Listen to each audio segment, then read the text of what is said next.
आंतरराष्ट्रीय cricket stadium धारगळीस येतलो कित्याक तर ताचे खातीर आपणे जागो दिला। आदलो खेळा मंत्री बाबू आसगांवकर सांगता ह्या स्टेडियमा खातीर 2 लाख चौकड मीटर जमीन ताब्यात घेवन ती GCAक दिल्ल्याचे बाबू सांगता। तशेंच धारगळे जाल्ल्या आयुष हॉस्पिटलाचे श्रेय लेगीत आपल्याकूच घेवपाची संद बाबू सोडली ना।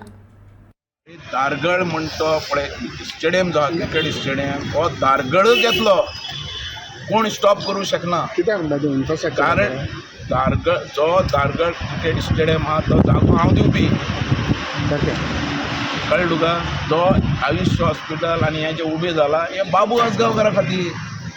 आज म्हाका सांग एक 10 लाख एक लाख सुद्दां स्क्वेअर मिटर तितलो केदो व्हडलो आवाज जाता। ह्या स्टेडियमाक 2 लाख स्क्वेअर मिटर जागो आमी दिल्लो आनी तो हांवें एक्वायर केल्लो जागो। कॅबिनेटान पोजिशन तेंच्या हातान दिला GCAक, तेंच्यान फाल्यां फावंडेशन घालपा जाता फाल्यां, पूण तो मुवमेंट आतां तेंच्यान करपाचो हांव ना भितर ना, तो येवपाकच जाय। आनी कोण ना म्हूण सांगूं शकता हांवें हाडूं ना म्हणून, कोण ना म्हणूं शकता।